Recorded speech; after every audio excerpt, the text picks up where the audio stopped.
नमस्कार। समाजवादी विचार और राम मनोहर लोहिया लोकतांत्रिक समाजवादियों का प्रमुख प्रतीक जवाहरलाल नेहरू और ऐसे ही एक लोकतांत्रिक समाजवादी थे जिनका झुकाव गांधीवाद की ओर था। ऐसे एक सर्वोदयी नेता भारत के महान स्वतंत्रता सेनानी जयप्रकाश नारायण। तो अब हम जो चर्चा करेंगे आज वो है जयप्रकाश नारायण, जिनको हम जेपी बोलते हैं, सीधा ही जेपी नारायण।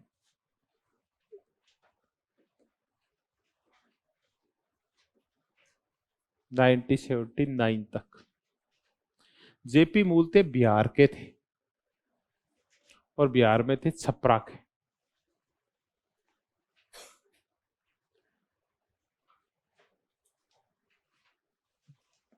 पहला जो सार्वजनिक पदार्पण हुआ जेपी का वो 1921 में हुआ, जब उन्होंने भाषण सुना मौलाना आजाद का।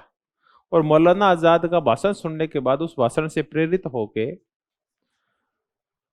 और वो असहयोग आंदोलन में कूद पड़े।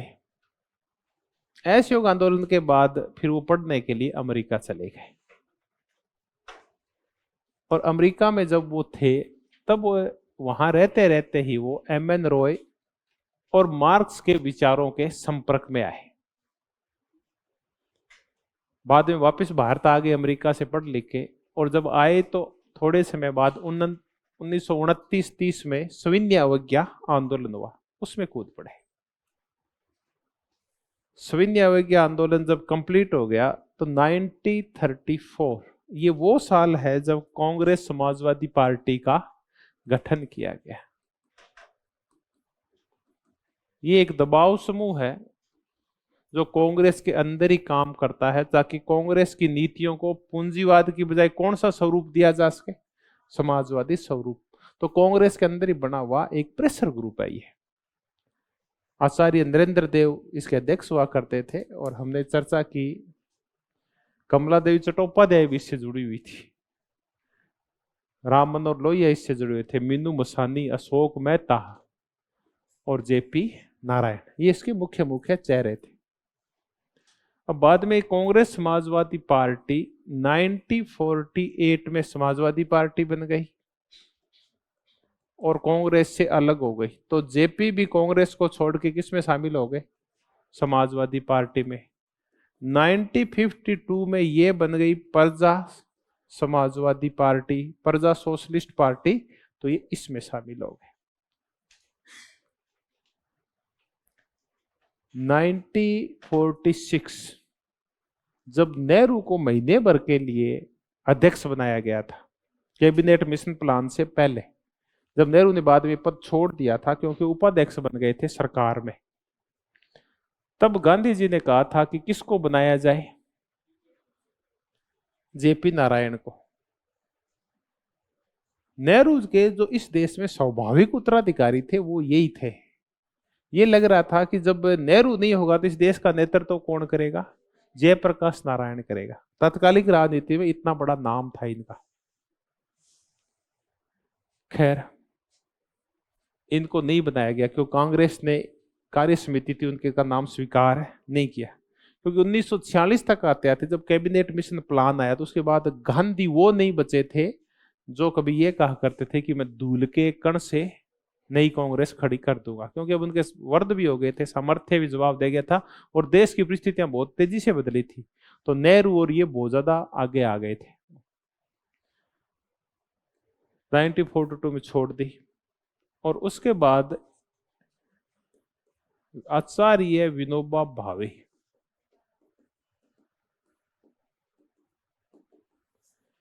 इन्होंने ये जो बहुत बड़े सर्वोदयी नेता थे,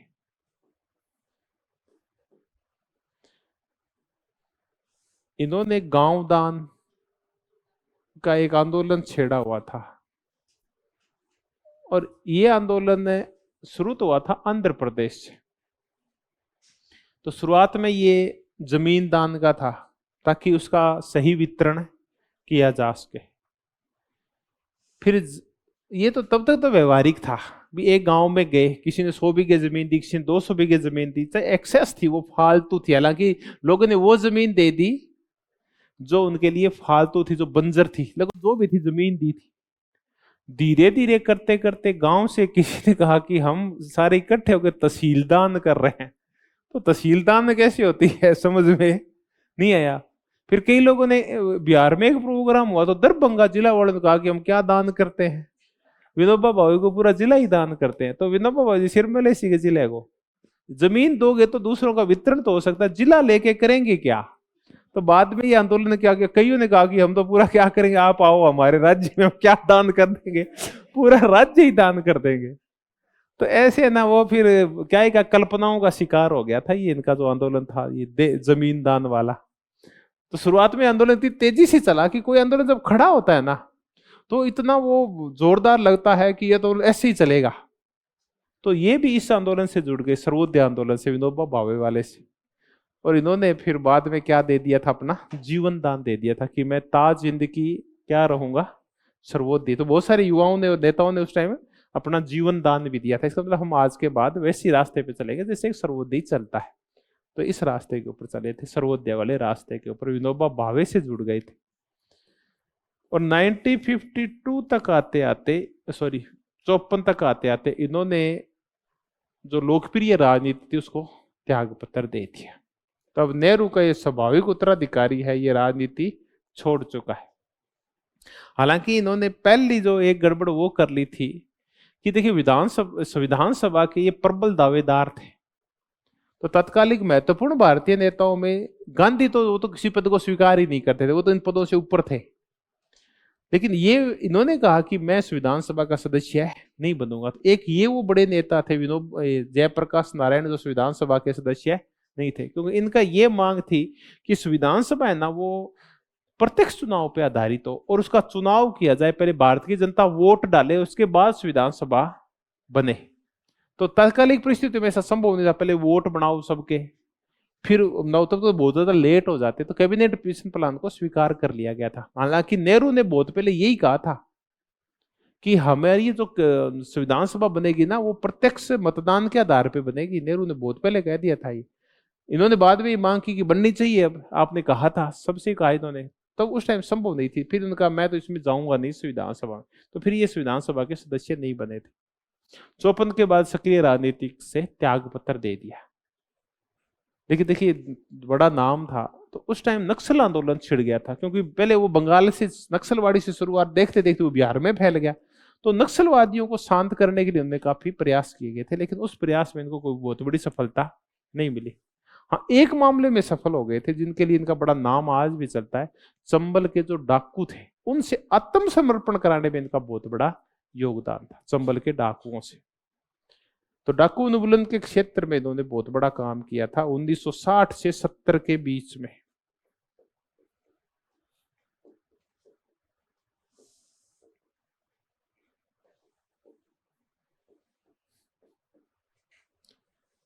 और एक इनका है ना, वो याद रख रहे हैं, इनका एक आश्रम है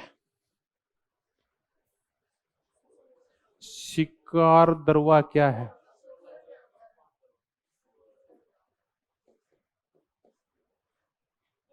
शकोर दरवा।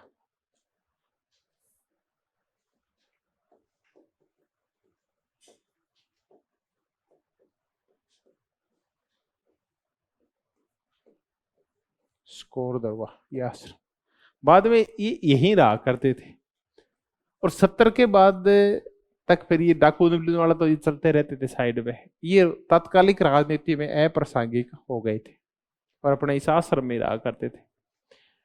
फिर उठा मुद्दा युवाओं का, जो शुरू तो नव निर्माण आंदोलन के नाम से गुजरात में हुआ था। और गुजरात का ये नव निर्माण आंदोलन बढ़ते बढ़ते कहां पहुंच गया, पटना यूनिवर्सिटी में पहुंच गया। और पटना यूनिवर्सिटी से निकल के फिर पटना के कॉलेजेस में और में पहुंच गया। तो अब ये जो युवा थे, लालू प्रसाद उसी टाइम आया, शरद यादव उसी टाइम, नीतीश कुमार उसी टाइम आए। ये सारे गए इनके पास, जयप्रकाश नारायण के पास, कि जयप्रकाश जी हमने ना आंदोलन छेड़ रखा है और आप हमारा नेतृत्व कीजिए। तो इन्होंने लालू प्रसाद को देख के कहा नहीं नहीं। तो लालू प्रसाद यादव उस टाइम शायद लो किया करते थे और पटना यूनिवर्सिटी के क्या रहे हुए हैं, प्रेसिडेंट रहे हुए हैं ये। अब होता क्या है कि इनकी ये खुद क्या है कि थोड़ा बदेश जिंदगी जीते हैं ये। तो जो गांव से उठ के किसान के जो बेटे बेटी होते हैं वो तो अपने हिसाब से जीते हैं, ये क्या पाश्चात्य आवरण नहीं ओढ़ते ये। तो इनकी क्या छवि बना दी जाती है कि देश का ना एक प्रधानमंत्री बना जो अंगूठा टेक था। अब वो छवि किसकी है? वो छवि है मुरारजी की नहीं है, वो प्रधानमंत्री बना चौधरी चरण सिंह। चौधरी चरण सिंह के लिए कहा जाता है कि वो अनपढ़ था। अब ये कौन लोग हैं? ये वो लोग हैं जिन्होंने ये कह रखा है कि पढ़ाई पे तो सिर्फ किसकी दावेदारी है, हमारी है, बाकी जो किसान है वो तो उनका तो समझ नहीं है पढ़ने से, वो तो आड़ू होते हैं सारी। अर्थशास्त्र पढ़ा हुआ था और भाषण से पहले कह देता था कि जिसको खड़ा होना ना अभी चले जाओ चौधरी चरण सिंह, क्योंकि अब मैं ना आर्थिक मुद्दों पे बोलना शुरू करूंगा। तो बहुत बड़ा कृषि विशेषज्ञ और आर्थिक विशेषज्ञ था और बहुत बड़ा लिखा था चौधरी चरण सिंह। और बीच में खड़े नहीं होने देता था, पहले भाग जाओ जिसको भागना है, क्योंकि मैं ना पॉपुलर पॉलिटिक्स नहीं करूंगा। क्या मैं आपको समझाऊंगा कि देश कहां है और आगे कैसे जा रहा है और वर्तमान के हालात क्या, अपन क्या करेंगे। तो 2-2, 3-3 घंटे के लंबे भाषण दिया करता था अर्थशास्त्र के ऊपर। लालू प्रसाद यादव उस टाइम का लो किया हुआ है और डिग्री इसकी ऑथेंटिक है, पटना यूनिवर्सिटी से आज निकलवा लो। हाँ, और वहां का प्रेसिडेंट रहा हुआ है पटना यूनिवर्सिटी का। तो देवपी नारायण बोले लालू को देख के, नहीं नहीं तू क्या कर रहा है, ये नहीं चलेगा। हाँ, जरता रगड़ता रहता था वो, ये नहीं चलेगा क्या लालू, देख तुम ऐसे नेता नहीं करूंगा, क्योंकि तुम्हारे बंदर को तुम्हारा विश्वास है नहीं, भी मेरे को तुम खींच लो। मैंने आज तक, मैं गांधी का अनुयायी, मैं अहिंसात्मक आदमी, और तू लालू तो लगता ही मेरे को तो खतरनाक आदमी, मैं नहीं जाऊंगा। तो मैं तो मजाक कर रहा हूँ। तो इन्होंने कहा भी देखो मैं नेतृत्व स्वीकार कर लूंगा लेकिन तुम लोग हिंसा नहीं करोगे। और इसका दायरा है, ये तुम्हारी यूनिवर्सिटी और छोटी मोटी मांगों तक सीमित नहीं रहेगा, बल्कि इसके दायरे को व्यापक करना पड़ेगा। हम समाज के हर क्षेत्र को इसमें शामिल करेंगे। ये सिर्फ युवाओं का मामला नहीं है कि उनके हॉस्टल में दाल में क्या आ गया था, कंकर आ गया था, ये मुद्दा नहीं है। मुद्दे को इसको व्यापक करना पड़ेगा। तो फिर नेतृत्व किसने किया उस युवा शक्ति का? जेपी नारायण ने। और देखिए वो बढ़ती बढ़ती जो 5 जून 1974 को पटना के गांधी मैदान से शुरू हुई थी, ये याद रखना, 5 जून 1974। और इन्होंने किसका आह्वान किया? संपूर्ण क्रांति का। और कहां से किया? पटना से हुआ। पटना का कौन सा मैदान? गांधी मैदान। और इसका स्वरूप क्या हुआ फिर आगे जाके? ठीक 1 साल और 20 दिन बाद 25 जून 1975,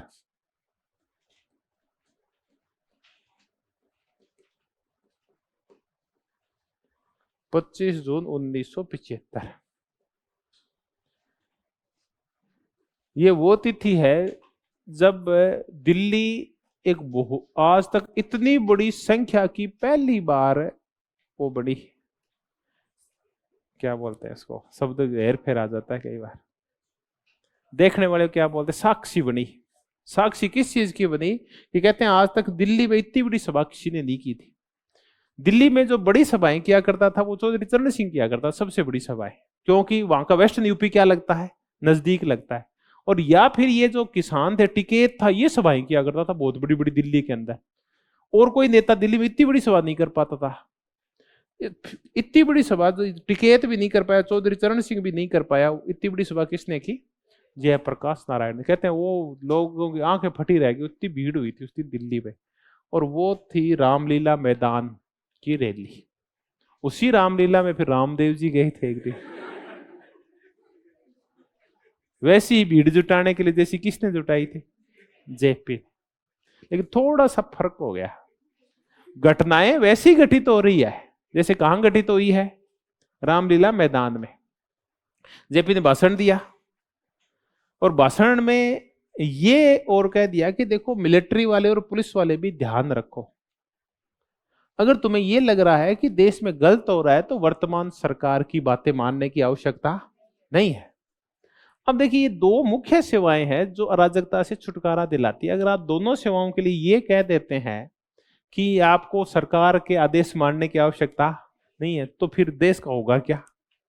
तो खैर जो भी बहाना मिला होगा, जो भी होगा, रात को क्या लगा दिया गया, रात को 12 बजते बजते इमरजेंसी घोषित हो गई। और कोई सुबह कोई अर्ली मॉर्निंग कोई 4-5 बजे गाड़ी थी बिहार के लिए, इनके गांव के लिए, उसमें जेपी को रैली को संबोधित करके जाना था। वहां वापिस जा रहे थे ये, तो संबोधित करके रैली के लिए आए थे, संबोधित करने के लिए। तो रात को इनको गिरफ्तार कर लिया और कहाँ डाल दिया, जेल में डाल दिया। तब उन्होंने डायरी लिखी थी, कौन सी, प्रिजनर्स डायरी। अब ये 2 डायरी है एक है प्रिजन नोटबुक और एक है प्रिजन डायरी।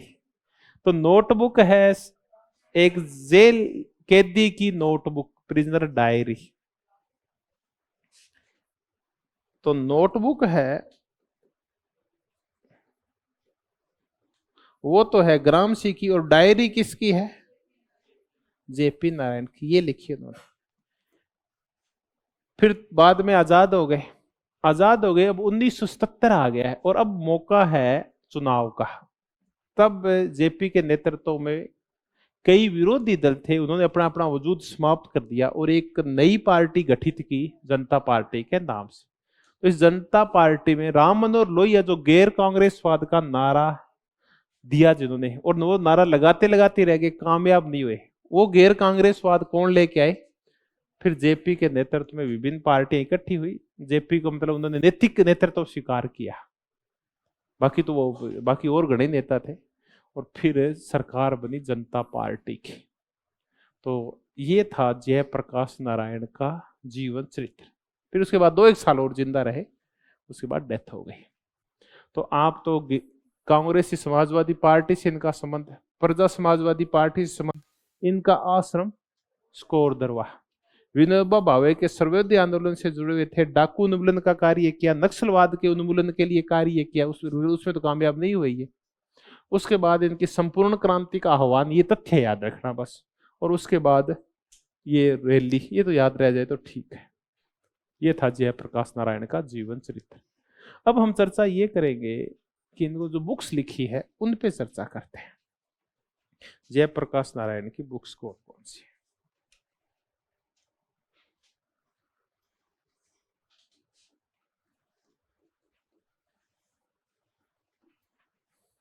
नाइनटीन 1936 ये मार्क्सवाद से प्रभावित बुक है एक, जो संसाधनों के राष्ट्रीयकरण की मांग करती है, भौतिक संसाधनों के।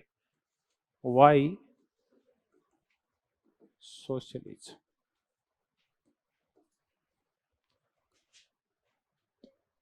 फिर एक और पुस्तक करते हैं, फ्रॉम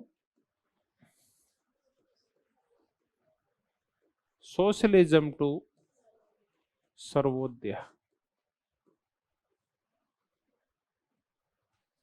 1959। पहले ये आई, फिर आई reconstruction of Indian polity, a plea of reconstruction of Indian polity.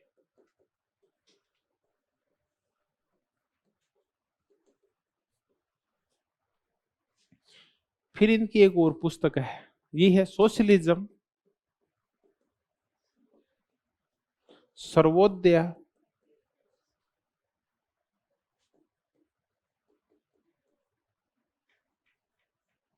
And democracy. ये 64 में, मैं माफी चाहूंगा, ये 1959 लिखना भूल गया था, 1964। अब ये पुस्तक ना गड़बड़ करती है। सर्वोदय, सोशलिज्म, ऐसी एक पुस्तक आई हुई है राम मनोहर लोहिया की, वो है मार्क्स, गांधी एंड सोशलिज्म, और ये है सोशलिज्म, सर्वोदय एंड डेमोक्रेसी। तो ये नेहरू, ये पुस्तक है ना, ऐसी जो 3 पुस्तक है ना, ऐसी कंट्रोवर्सियां पैदा करती है, वो एक साथ लिख लेना ताकि आपको याद हो जाएगी। तो ये पुस्तक है ना, कई बार पूछी जाती है आपसे, ये वाली पुस्तक, सोशलिज्म, सर्वोदय एंड डेमोक्रेसी। ये पहले आई, ये फिर बाद में आई। फिर एक है प्रिजनर डायरी, कैदी की डायरी, और एक है इनकी टोटल रिवॉल्यूशन के ऊपर, संपूर्ण क्रांति के ऊपर। तो ये इनकी हमने बुक्स की। तो एक आदि कोई और याद हो जाए सन के साथ तो याद कर लेना, बाई चांस हो सकता है जेपी की बुक्स नेट वालों में भले ही इसके सन पूछ लेते हैं, बाकी तो व्याख्या या अंदर क्या है इनके ये पूछा जा सकता है आपसे। तो ये हमने एक पुस्तकें की जेपी नारायण की, Marx, Gandhi and socialism, Ram Manohar Lohia. ठीक है, अब हम विचार करते हैं जेपी नारायण क्या सोचते थे राजनीति के बारे में, उसकी चर्चा करते हैं। तो पहले इनके जीवन को हम 4 भागों में बांटेंगे और फिर उसी के अकॉर्डिंग चर्चा करेंगे। जेपी लोकनायक, यही कहा करते थे इनको।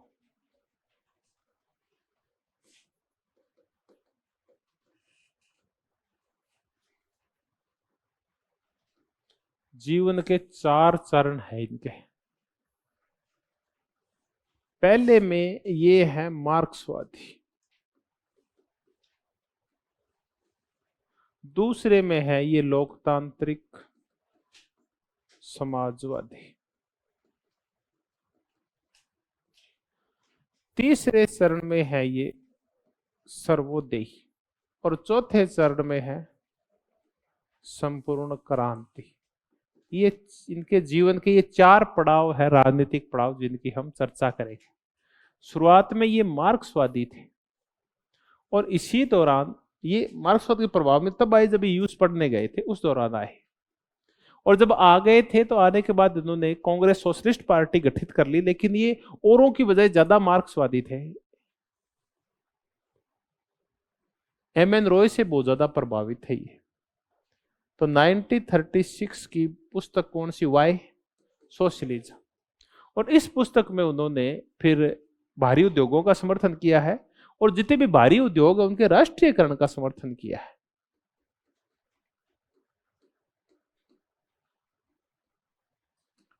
सार्वजनिक संपत्ति का समर्थन किया है।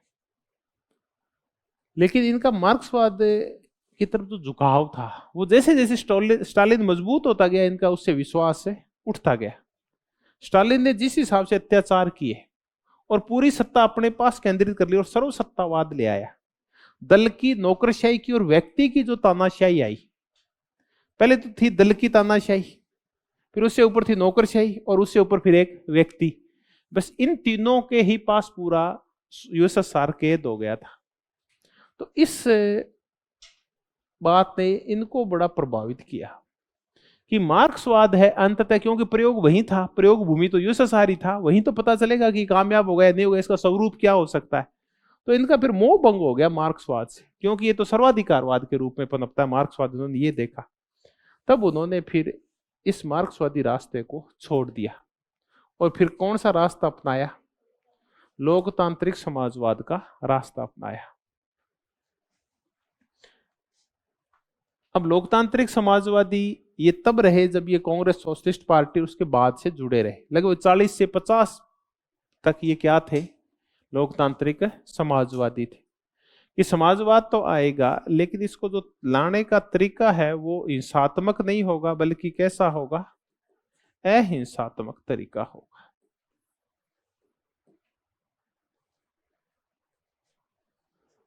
तो इन्होंने जो भी राजनीतिक समाजवाद आएगा तो उन्हें राजनीतिक और आर्थिक दोनों मुद्दों के ऊपर इनकी चर्चा वो है कि राजनीतिक रूप से लोकतांत्रिक होगा और आर्थिक रूप से क्या लाई जाएगी, समानता। चलिए,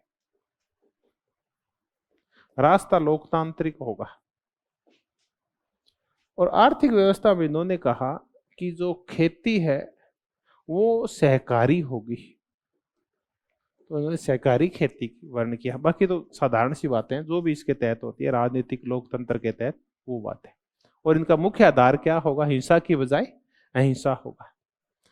अब तो मुख्य विचार वो हैं जो तबके हैं जब ये क्या है, सर्वोदयी है। उसके बाद के विचार करते हैं इनके कि इसमें क्या है, सर्वोदय के तहत क्या किया इन्होंने। इनकी दो पुस्तकें हैं इस संबंध में। एक तो है सोशलिज्म टू सर्वोदय। तो इसका तात्पर्य है कि अब आप सोशलिज्म से सर्वोदय की ओर जा रहे हैं।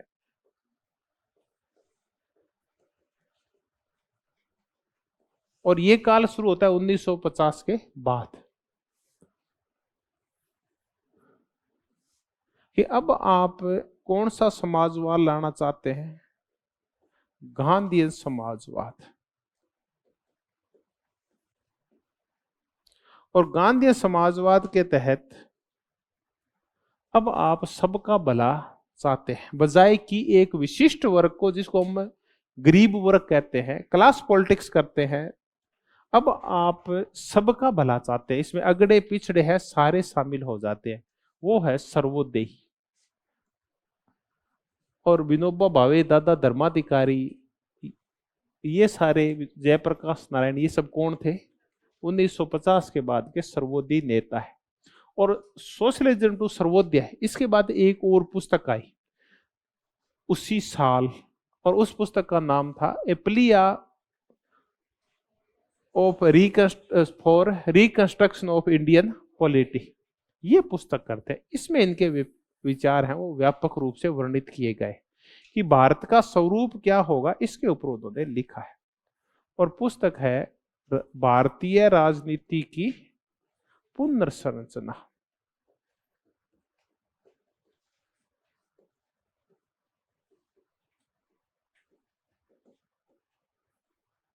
रिकंस्ट्रक्शन। अब हम इस रिकंस्ट्रक्शन के ऊपर चर्चा करते हैं कि इसमें क्या क्या चीजें शामिल होगी। ये कहते हैं कि इसमें शामिल होगी गांधी की अहिंसा, इसमें शामिल होगा लोकतंत्र, इसमें शामिल होगा विकेंद्रीकरण, अहिंसा, लोकतंत्र, विकेंद्रीकरण, ये सारी चीजें शामिल होगी सर्वोदय के अंदर।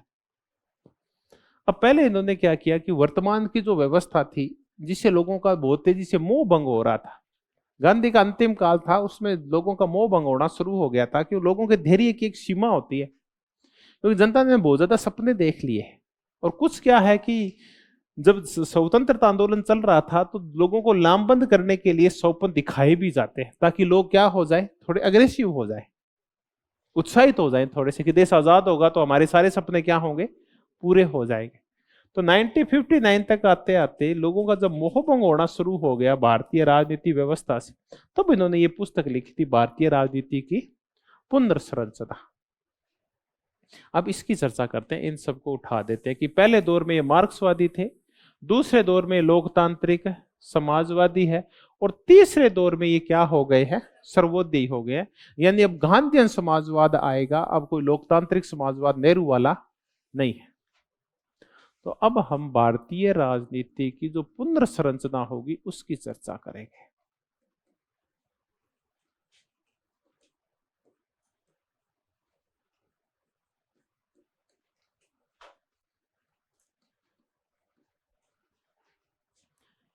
ये कहते हैं कि वर्तमान की जो राजनीति है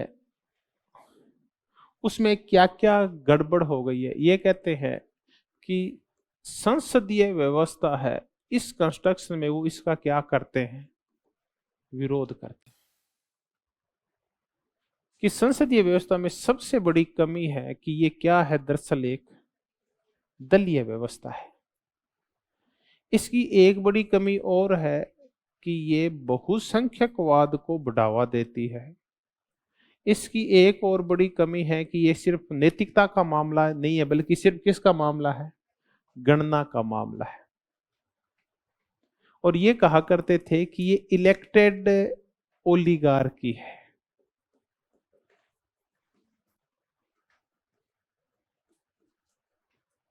इलेक्टेड ओलिगार्की, ऐसी एक शब्दावली हमने पहले भी सुनी थी।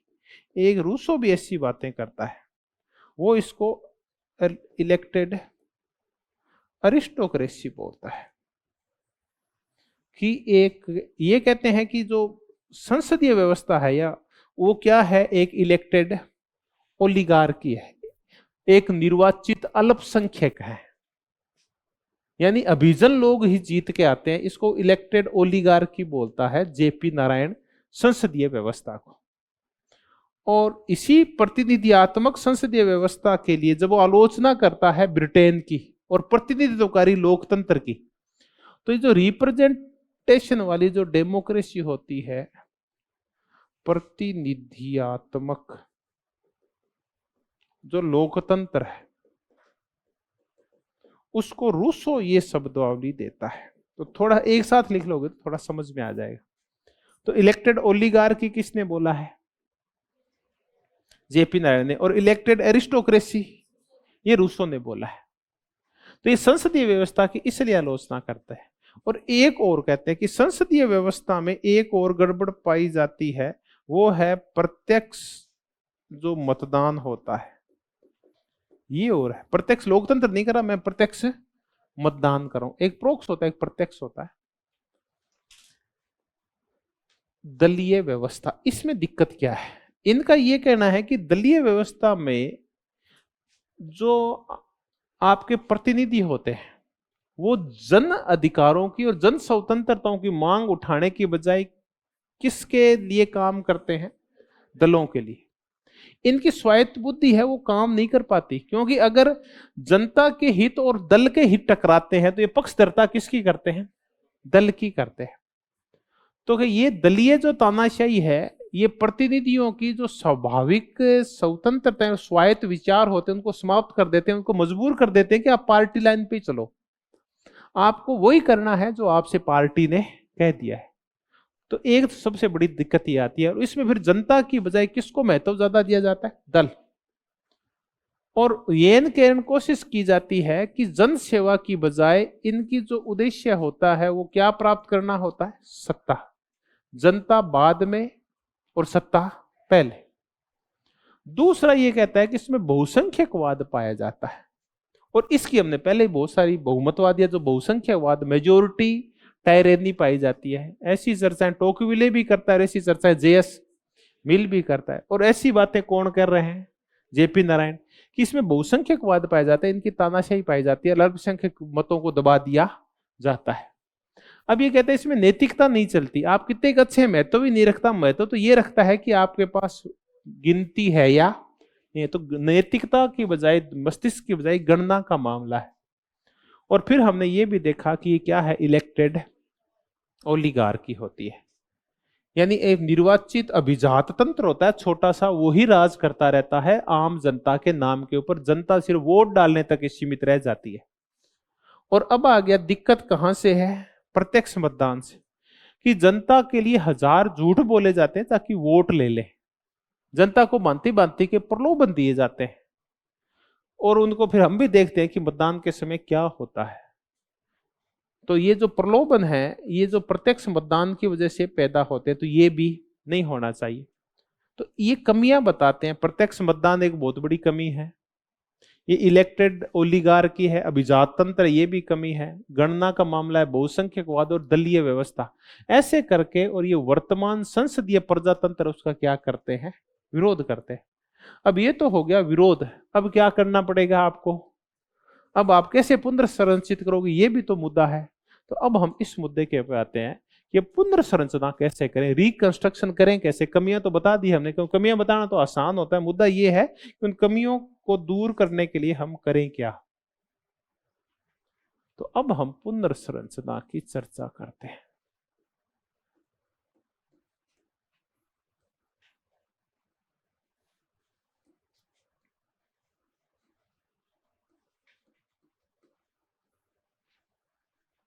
रिकंस्ट्रक्शन, तो रिकंस्ट्रक्शन जो अभी तक किया है उसका क्या करना है? बस उसी का ही तो विरोध करना है अपने को।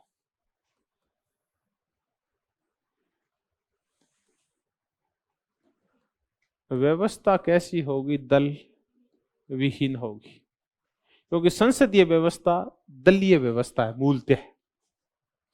दूसरा जो लोकतंत्र आएगा वो सामुदायिक लोकतंत्र आएगा, या हम उसको कैसे कह सकते हैं कि वो सहभागी लोकतंत्र होगा। और तीसरा है आर्थिक व्यवस्था की संरचना कैसी होगी, इस पे भी हम चर्चा कर लेते हैं। दल विहीन लोकतंत्र, ये दल विहीन लोकतंत्र का विचार है, ये मूलतः अमेरिका में पैदा हुआ था। हम इसकी पहले शुरुआत में चर्चा कर लेते, तो मैं आपको सारी बातें बता देता हूं। दल तो वे पहले ब्रिटेन के यहां से दिखने शुरू हो गए थे। पहले गुट थे वहां, फिर क्या बन गए थे, वहां दल बन गए थे। शुरुआत में अमेरिका में भी दल नहीं थे, गुट थे। लगभग जब तक कि वहां गृह युद्ध नहीं हुआ था और अब्राहम लिंकन का जब तक उदय नहीं हुआ था, तब तक वहां दो गुटों के मध्य चुनाव हुआ करते थे। एक थे फेडरलिस्ट और एक थे एंटी फेडरलिस्ट। ऐसे ही दो गुट ब्रिटेन में पाए जाते थे। वो शुरुआत में जो राउंड हेड्स थे और कैवेलरीज थे, फिर टोरी बन गए और विग बन गए। अब जब आजाद हो गया अमेरिका, तो वहां के जो संविधान लागू हो गया, अब चुनाव करवाते हैं। चुनाव करवाते हैं तो उनका कि दल के आधार पर अगर चुनाव हुए ना, तो क्या होगा कि लोकतंत्र की हत्या हो जाएगी और लोग इस हिसाब से बंट जाएंगे दलों के आधार के ऊपर। तो नेता ना उनका दुरुपयोग करेंगे फिर अपनी शक्तियों का। तो लोगों को ना खुला चलने दो, और प्रतिनिधि है वो भी खुले चलेंगे। फिर वो जनता को प्रमुखता देंगे बजाय किसके, दल के। तो वहां फिर दो गुट किए थे अपने। जेफरसन था वो एंटी फेडरलिस्ट था, फेडरेशन का एंटी चलता था। वो कहा करता था कि संघ को कमजोर करो और राज्यों की शक्तियों को बढ़ाओ। बाकी कह रहे थे अभी नया नया देश बना है, अगर संघ कमजोर हो गया तो ब्रिटेन जैसे लोग फिर हस्तक्षेप शुरू कर देंगे। तो दूसरों ने यह कहना शुरू कर दिया कि हम हैं फेडरलिस्ट। और फेडरलिस्ट में वाशिंगटन खुद फेडरलिस्ट का समर्थक था, वो संघ को मजबूत करना चाहता था। फिर मेडिसन था, हैमिल्टन था और एडम्स था। ये चारों पांचों वो व्यक्ति है जो बारी बारी से अमेरिका के क्या बने हैं, राष्ट्रपति बने टाइम टू टाइम के ऊपर, ये सारे। तो जेफरसन एक तरफ था, बाकी को आप याद मत रखो। हैमिल्टन और मेडिसन और एडम्स, ये तीन व्यक्ति हैं, या जिसमें से आप याद रखो तो आप याद रखो हैमिल्टन को और मेडिसन को। ये फेडरलिस्ट थे जो संघ की शक्तियां बढ़ाना चाहते थे। फिर 1862 के आसपास जब अब्राहम लिंकन वाला ये झगड़ा शुरू हुआ, वहां गृह युद्ध छिड़ गया उत्तर के राज्यों में और दक्षिण के राज्यों के। मुद्दा था दास प्रथा का।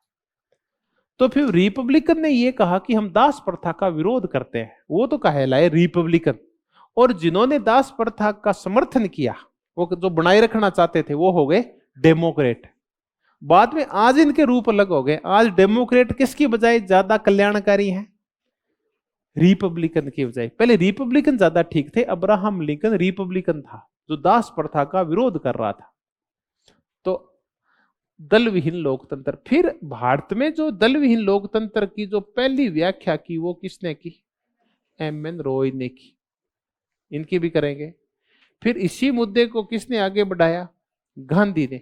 फिर जितने भी सर्वोदयी नेता है ये दल विहीन लोकतंत्र का समर्थन करते हैं। और फिर इसकी व्यापक व्याख्या किसने की, जे.पी. नारायण ने अपनी पुस्तक रिकंस्ट्रक्शन ऑफ इंडियन पॉलिटी में की, दल विहीन लोकतंत्र। तो अब आ गया कि दल विहीन लोकतंत्र है तो अब ये कैसा होगा। तो उन्होंने कहा कि दल नहीं होंगे, लोकतंत्र कैसा होगा, सामुदायिक और सहभागी होगा। ये वैसे ही होगा जैसे गांधी की क्या थी, गांव विकेंद्रीकरण वाला होगा। गांव मुख्य इकाइयां होगी और इसके खंबे होंगे, वो 4 की बजाय कितने होंगे, 5 होंगे। लोहिया ने 4 ही खंबे माने थे।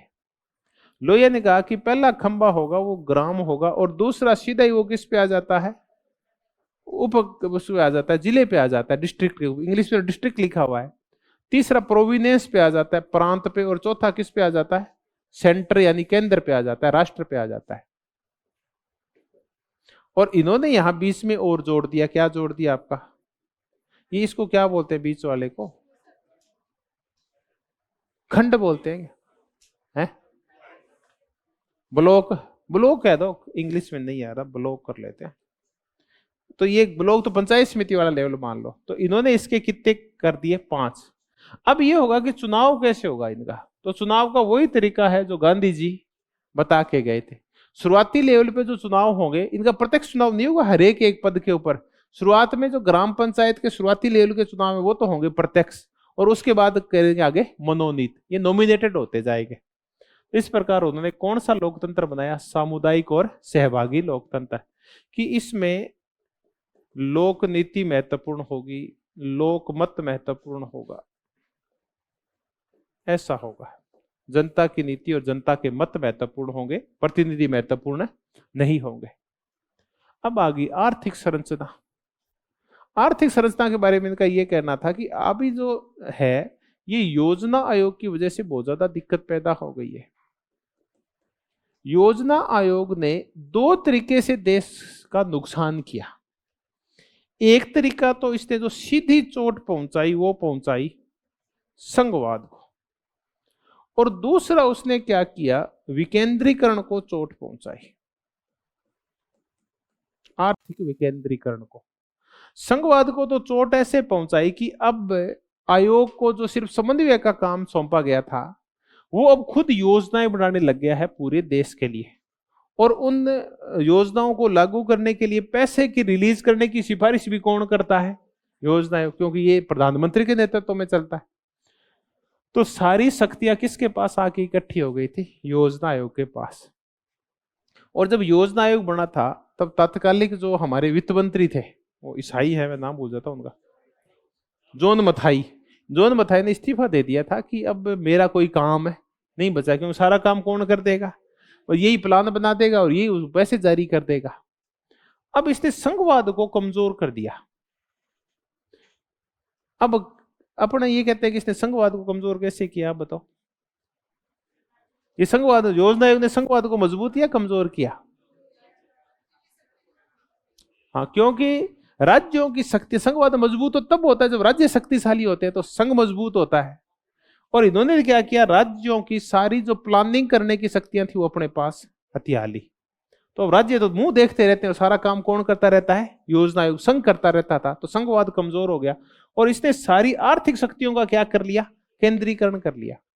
अब ये प्लान बना रहा है कि जो प्लान है वो आपके गांव में बनने चाहिए थे। आपको पता है कि आपको गांव को क्या चाहिए, उस प्लान को सेंटर में बैठा हुआ कौन बना रहा है, योजना आयोग। उसको पता ही नहीं है कि राजस्थान के गांव को किस चीज की आवश्यकता है।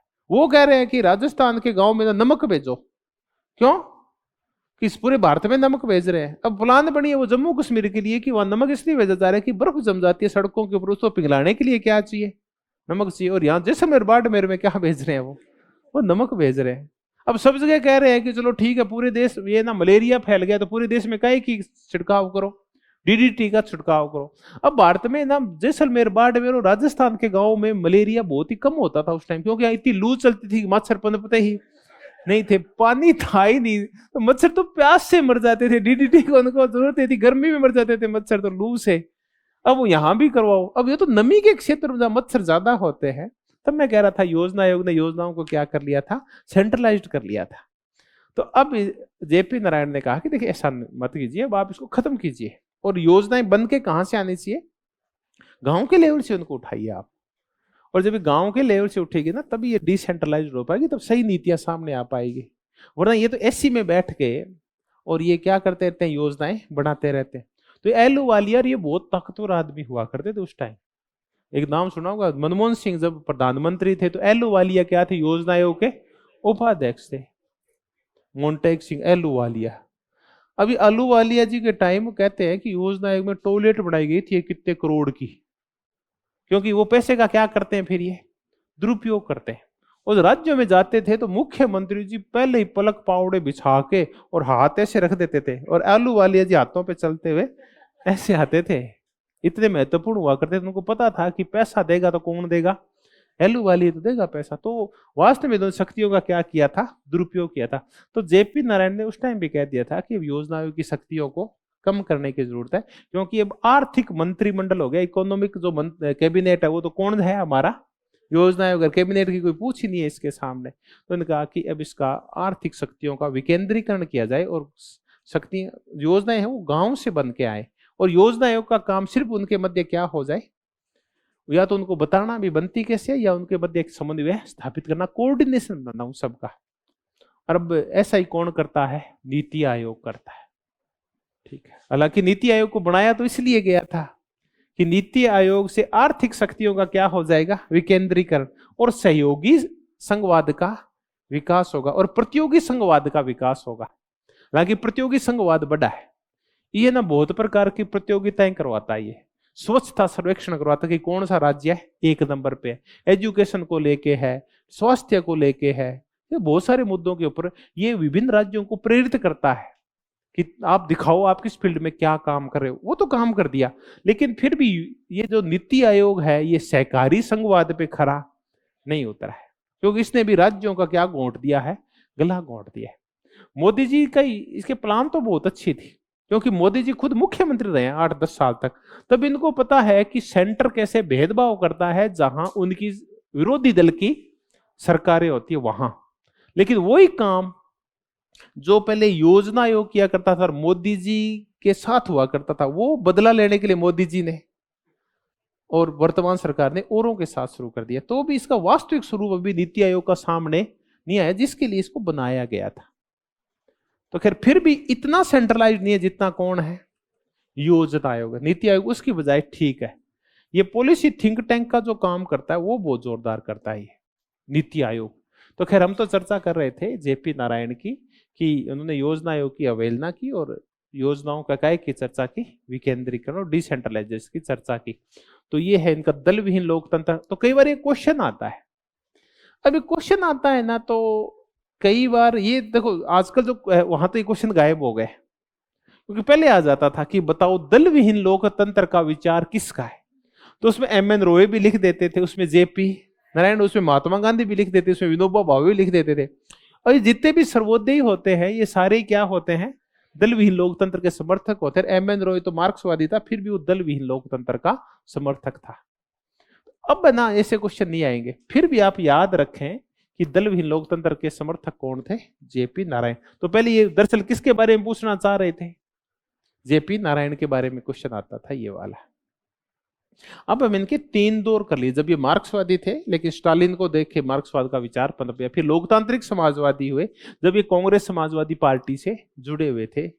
और फिर ये 1950 के बाद जब सक्रिय राजनीति से उन्होंने संन्यास ले लिया, तब क्या हो गए हैं ये, अब हो गए सर्वोदयी नेता। तो किस प्रकार से सर्वोदयी हुए हैं ये हम इनकी चर्चा कर चुके हैं। अब हम इनका अंतिम दौर करते हैं, जब ये क्या हो गए हैं, अब हो गए हैं ये संपूर्ण क्रांति वाले।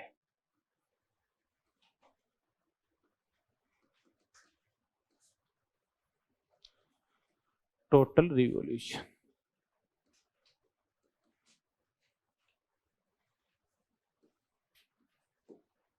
संपूर्ण क्रांति। हालांकि ऐसा ये शब्दावली तो इनकी देन है, लेकिन वैसे ऐसे आइडियाज विनोबा भावे दे चुके थे इससे पहले। वो कहते थे कि पूरे समाज को बदलना पड़ेगा क्योंकि पूरा समाज श्राद्ध मारने लग गया है। और ऐसा ही सोचना था फिर जेपी नारायण का। जेपी कहते थे कि वर्तमान में कोई एक व्यवस्था, सिर्फ राजनीतिक व्यवस्था को पलटने से काम नहीं चलेगा। और उन्होंने ये भी कहा था कि देखिए अगर राजनीतिक व्यवस्था जरूरी है चलो उसको भी बदलेंगे, बाकी हर व्यवस्था को बदलेंगे। क्योंकि जो हमने सपना देखा था देश की आजादी के टाइम, वो किसी पे भी हम खरा नहीं उतरे। चाहे हमारी शैक्षणिक व्यवस्था हो, चाहे हमारी आध्यात्मिक व्यवस्था हो, धार्मिक व्यवस्था हो, नैतिक व्यवस्था हो, राजनीतिक व्यवस्था हो, जातीय व्यवस्था हो, हम किसी पे भी खरे नहीं उतरे हैं। लैंगिक व्यवस्था हो, इसलिए पूरी व्यवस्था को बदलना होगा। लेकिन इन्होंने ये कहा था कि व्यवस्था का जो बदलाव होगा उसमें हिंसात्मक तरीका और हथियार मान्य नहीं है। ये शांतिपूर्ण ढंग से होगा और बिना हथियारों के अहिंसात्मक तरीके से होगा। ये जो क्रांति होगी, नाम भले इसका क्या है, संपूर्ण क्रांति है, लेकिन इसका जो मुख्य आधार है वो हिंसा नहीं है, बल्कि क्या है, ये गांधीवादी अहिंसात्मक तरीके से होगी। और इसमें नए, इसका ध्यान सिर्फ किसकी ओर नहीं है, ये राजनीतिक सत्ता परिवर्तन ही नहीं है, बल्कि समाज में आमूलचूल परिवर्तन लेके आना है। प्रत्येक व्यवस्था में जहां भी शोषण हो रहा है, जहां भी अव्यवस्था है, उन सबको बदलना पड़ेगा। चाहे वो मुद्दा नौकरशाही का हो जहां भ्रष्टाचार फैला हुआ है, चाहे मुद्दा लैंगिक हो जहां महिलाओं का शोषण हो रहा है, चाहे मुद्दा आर्थिक हो जहां मजदूरों का और गरीबों का शोषण हो रहा है। तो प्रत्येक क्षेत्र में क्रांति लानी होगी। और ये लगता है कि ये जो रिवोल्यूशन है इसके सारे खंभे बना लेंगे तो कितने प्रकार की बनती है, ये 7 रिवोल्यूशन बनती है। ये 7-8 प्रकार के शोषण होते हैं, जिनकी पहले ही चर्चा कौन कर चुके थे, राम मनोहर लोहिया कर चुके थे। उनकी सप्त क्रांति है और इनकी संपूर्ण क्रांति है। ये आइडिया इनसे पहले को थोड़े इस मुद्दे पे चर्चा कौन कर चुके थे, विनोबा भावे कर चुके थे। और ये संपूर्ण क्रांति का जो आह्वान किया गया, ये 5 जून 1974 को किया गया। कहां से? पटना से। और इसी का परिणाम फिर क्या देखा हमने? देश में इमरजेंसी के रूप में देखा। तो समाज में एक आमूलचूल परिवर्तन लाने के लिए जो आह्वान किया गया वो किससे किया गया? युवा शक्ति से। कि ये परिवर्तन कौन ला सकते हैं? युवा ही ला सकते हैं। तो ये युवा शक्ति से जो आह्वान किया गया था, ये था संपूर्ण क्रांति। जेपी नारायण कंप्लीट हो गए हैं। हमने मुद्दा किया मार्क्सवाद के रूप में, प्रजातांत्रिक समाजवाद के रूप में, उसके बाद संपूर्ण क्रांति के रूप में, और उससे पहले हमने किया सर्वोदय। और हमने चर्चा की रिकंस्ट्रक्शन ऑफ इंडियन पॉलिटी, जो दल विहीन होगी, सामुदायिक लोकतंत्र पे और सहभागी लोकतंत्र पे आधारित होगी, और जिसमें आर्थिक व्यवस्था है वो भी कैसी होगी?